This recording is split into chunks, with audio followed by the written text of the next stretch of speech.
A paz do Senhor Jesus, meus amados irmãos, que Deus nos abençoe. Aqui quem fala é o presbítero irmão Vantuir, mais uma vez juntinho com você, para fazermos a leitura da palavra de Deus e sermos abençoados através dela. Para você que está chegando agora neste canal, um forte abraço, muito bem-vindo de todos do canal.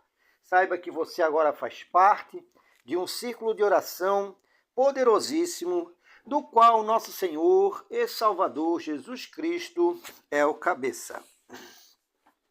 Desde já eu quero agradecer a você que está aí nos ajudando, nos acompanhando, né? Nos ajudando a divulgar a palavra de Deus. Pois o que fazemos aqui é divulgar a santa palavra de Deus. Amém? Nós vamos hoje, na continuação do livro de 2 Reis, ler o capítulo 7, ali onde Eliseu prediz a abundância de víveres.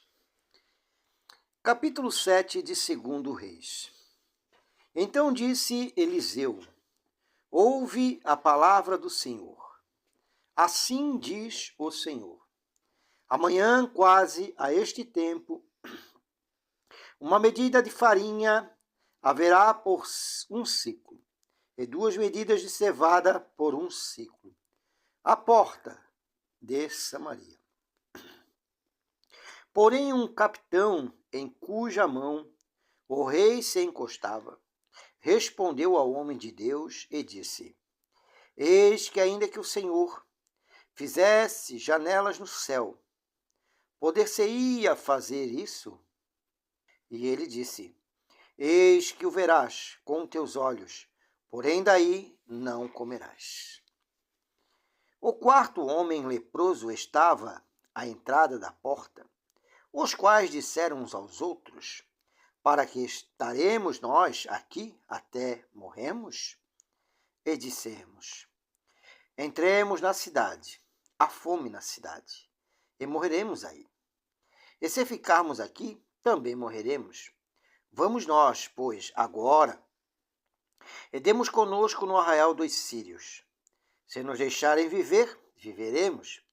E se nos matarem, tão somente morreremos. E levantaram-se ao crepúsculo para irem ao arraial dos sírios. E chegando à entrada do arraial dos sírios, eis que não havia ali ninguém, porque o Senhor fizera ouvir no arraial dos sírios ruídos de carros e ruídos de cavalos, como o ruído de um grande exército, de maneira que disseram aos outros: eis que o rei de Israel alugou contra nós os reis heteus e os reis dos egípcios para virem contra nós. Pelo que se levantaram e fugiram no crepúsculo, e deixaram as suas tendas e os seus cavalos e os seus jumentos, e o arraial como estava, e fugiram para salvarem suas vidas. Chegando, pois, estes leprosos à entrada do arraial, entraram numa tenda e comeram e beberam, e tomaram ali prata e ouro e vestidos, e foram e os esconderam. Então voltaram e entraram em outra tenda, e ali também tomaram algumas coisas e as esconderam. Então disseram uns para os outros: não fazemos bem. Este dia é dia de boas novas.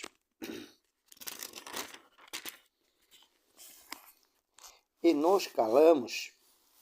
Se esperamos até a luz da manhã, algum mal nos sobrevirá. Pelo que agora vamos, eu anunciemos a casa do rei.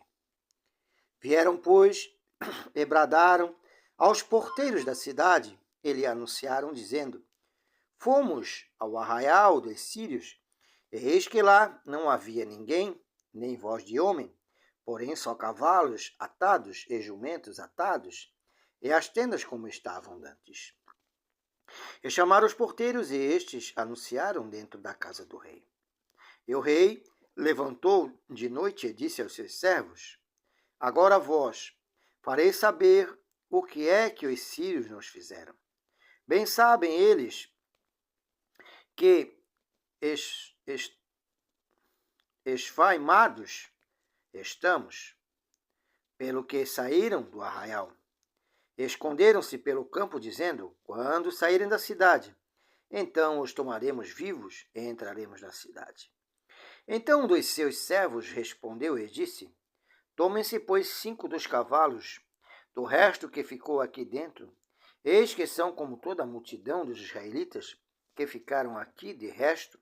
Eis que são como todas as multidões dos israelitas que já pereceram. E enviemo-los e o vejamos. Tomaram, pois, 2 cavalos de carros. E o rei enviou após o exército dos sírios, dizendo: ide e vede. Estava cheio de vestidos e aviamentos que os sírios, apressando-se, lançaram fora. E voltaram os mensageiros e o anunciaram ao rei. Então saiu o povo e saqueou o arraial dos sírios. E havia uma medida de farinha por 1 ciclo e 2 medidas de cevada por 1 ciclo, conforme a palavra do Senhor. E puseram o rei à porta do capitão, em cuja mão se encostava. E o povo o atropelou na porta, e ele morreu. Como falara o homem de Deus, o que falou quando o rei descera a ele. Porque assim sucedeu, como o homem de Deus falara ao rei, dizendo: amanhã, quase que este tempo, haverá 2 medidas de cevada por 1 ciclo e 1 medida de farinha por 1 ciclo à porta de Samaria. E aquele capitão respondeu ao homem de Deus e disse: eis que ainda que o Senhor fizeste janela no céu, poder-se-ia fazer isso conforme essa palavra? E ele disse: eis que o verá com os teus olhos, porém daí não comerás. E assim lhe sucedeu, porque o povo o atropelou à porta e ele morreu. Amém. Louvado é o nome do Senhor, meus amados irmãos, a ponto de Deus fazer com que leprosos viessem trazer alimentação e boas novas à cidade. Aqueles leprosos, meus amados, eles poderiam tomar uma atitude completamente oposta à que eles fizeram. Se abandonassem a cidade, porque eles eram excluídos. Eles eram pessoas excluídas da sociedade por serem leprosos. Mas não o fizeram, né? E é assim que muitas vezes Deus trabalha na vida das pessoas, né?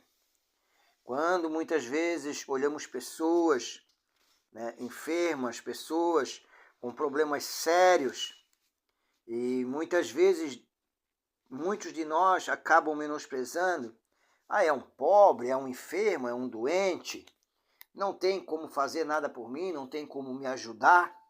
E às vezes é dali que Deus levanta uma pessoa para nos ajudar, né? Muitas vezes aquele que menos tem é o que mais ajuda. Aqueles que menos podem é o que mais se esforçam para ajudar ao próximo. Amém, queridos? Então pense bem sobre isso, meus amados. As condições físicas e financeiras de uma pessoa não medem a vida espiritual que ela tem. Muitos têm esse hábito, esse péssimo hábito e costume de achar porque uma pessoa tem bastante dinheiro, ela é uma pessoa bem espiritualmente. A pessoa tem tudo maravilhoso, tudo lindo na sua vida, tudo perfeito.